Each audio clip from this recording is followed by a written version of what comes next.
one regret in making the decision not to run, and that was I would have loved to have been the president who presided over the end of cancer.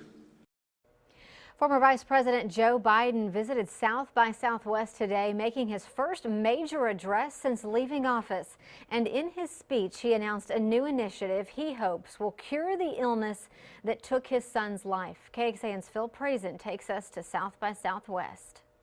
Sarah Pease waited for nearly 4 hours to be first in a line several hundred deep. I think a lot of people are curious what former Obama administration officials are doing next, and I'm pretty excited to hear, from him directly. Now that Biden is out of the White House, he's no longer in charge of the federal program. He launched his nonprofit here at South by Southwest, the Biden Cancer Initiative, to keep up the work. There's some of the most innovative minds in the world sitting in front of me. Vice President Biden chose South by Southwest because of the crowds. This is one of the best places to get diverse and influential people all in one room. His first goal is to mobilize millennials to break down bureaucratic silos that block best practices and information from hospital to hospital, agency to agency, organization to organization. Then he hopes to leverage the tech community's ability to market ideas to the masses. We need to reach people,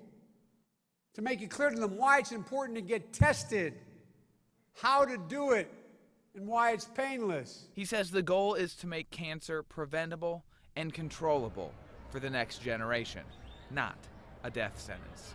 Phil Prazen, KXAN News. Taking a closer look at how the cancer moonshot journey began for the former vice president. It started in 2015 when his oldest son, Beau Biden, died of brain cancer. The grieving process. Unfortunately, I believe we're out of time, the time necessary to mount a winning campaign for the nomination.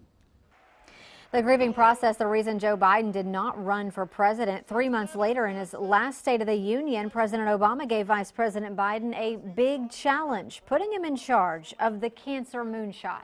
Because he's gone to the mat for all of us on so many issues over the past 40 years, I'm putting Joe in charge of mission control.